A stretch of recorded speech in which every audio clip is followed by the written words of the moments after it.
Welcome to Orange Weekly, presented by Krause Health. Alongside Nate Mink, I'm Brent.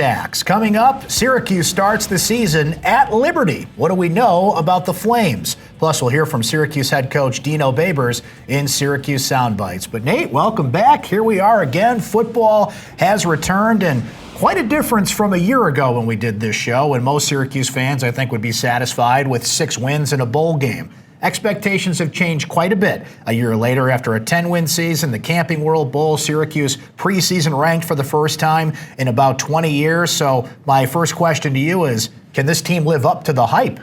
Brent, I think it all depends on can they stay healthy. I think if you look at this roster, players 1 through 38 to 42, they can play with anybody in the country, but they need their best players on the field. They need their impact players to make game-changing plays, because if you get dinged at 1 or 2 of those wrong positions, defensive line, offensive line, quarterback, that ceiling, I think, shrinks from 10 or 11 wins down to maybe 6, 7, 8 wins. The quarterback position is interesting, Nate. This time a year ago, we knew that Syracuse had 2 viable quarterbacks in Eric Dungey and Tommy DeVito, and they both had to play last year and make significant plays for the Orange. Let's focus in on Tommy DeVito. It's his team now. What do you think will be the major differences between how an Eric Dungey team was run and a Tommy DeVito team will be run? Well, I don't think there's any doubt. Tommy wants to be in the pocket. He wants to deliver the football from the pocket. If he needs to evade pass rushers and scamper for a first down, he has the wheels to do that. But this is a guy who has a very, very good arm. Pinpoint accuracy, can push a defense, stretch that defense down the field. I think he's really good, Brent. I mean, he's a blue chip recruit. Went out to California as a high school senior with some of the best quarterback prospects in the country and performed admirably out there. I mean, this is a guy who you just watch him throw the ball. There is no strain when he throws the ball. It is effortless the way the ball jumps out of his hand.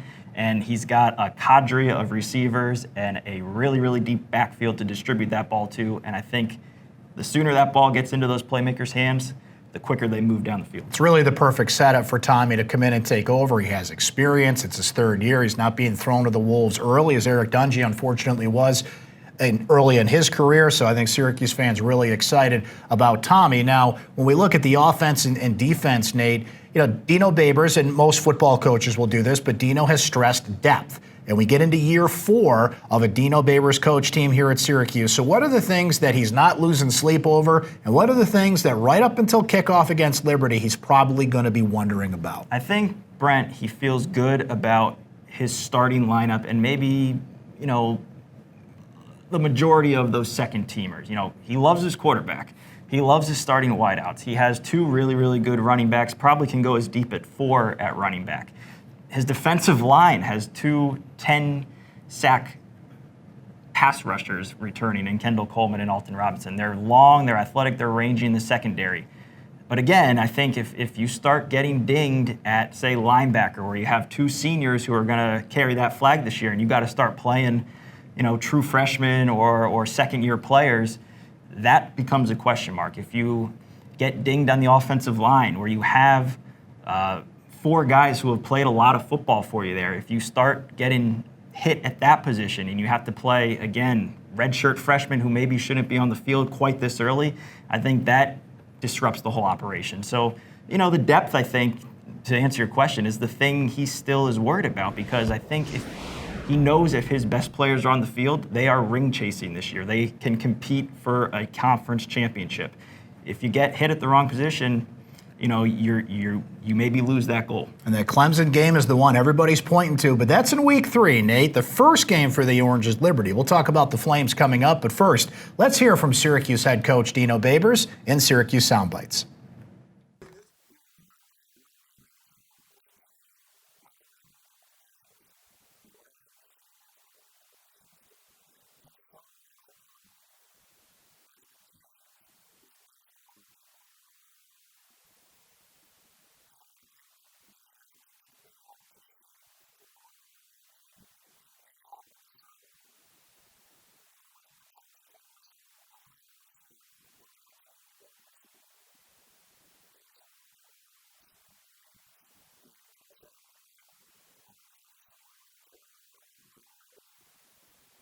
Intriguing opening game for Syracuse. Not often you go to Liberty University. Hugh Freeze has taken over as head coach there, and boy, he's had one heck of an offseason. He's had back troubles. He was in the hospital for a staph infection. He's trying to institute a culture there at Liberty, get his team ready for the season, but things have been thrown out of whack. And this is a team I think a lot of fans are very curious about. So what do we know about the Liberty Flames? So, Brent, first thing that comes to mind when Liberty crosses my mind.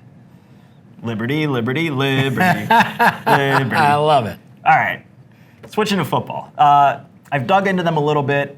A lot of offensive talent returning. Stephen Buckshot Calvert, nicknamed Buckshot, no lie. I like it.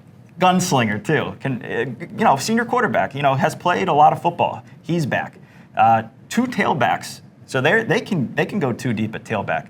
NFL quality receiver Gandy. He is on draft boards early. So they have talent on offense and at the skill position, including an FCS transfer who led that league in rushing 2 years ago. He's coming over from Maine. He's actually a kid from Pittsford outside Rochester. So they got some pieces offensively and a really, really good offensive-minded coach in Hugh Freeze. So I think that's an area that there's probably going to be their strong point. Outside of that, this is their first year as a full-time member at the FBS level. This is their first year that they're eligible to go to a bowl game, so there's a lot of anticipation around that program right now, and they want to come out and make a statement against a major conference ranked team in Syracuse to sort of accelerate what they hope are bowl aspirations. They won 6 games a year ago, so they can meet that threshold, I think. And Nate, before we go, we brought it up at the beginning, and we'll close with this question about Syracuse matching the hype, but I'm going to put you on the record. Give me a prediction for this team. I'm on record as saying 9-3. I think they're going to be pretty similar to what they were a year ago. What say you? I just don't believe in baking in injuries to a season prediction. And so, again, I will preface this by saying everything is about the health of this team. If they're healthy, 10-2. I think they can replicate last year's success, win 10 games, finish behind Clemson in the ACC Atlantic, and assuming Clemson goes on to win the league and get to the college football playoff, they're going to be the second highest ranked team in the college football playoff rankings from the ACC, and I think they get the automatic bid to the Orange Bowl. Football is back, and we'll be right here with you on Orange Weekly throughout the season, chronicling everything the Orange do. For now, for Nate Mink, I'm Brent Dax. It's all presented by Krause Health. We'll talk to you next time.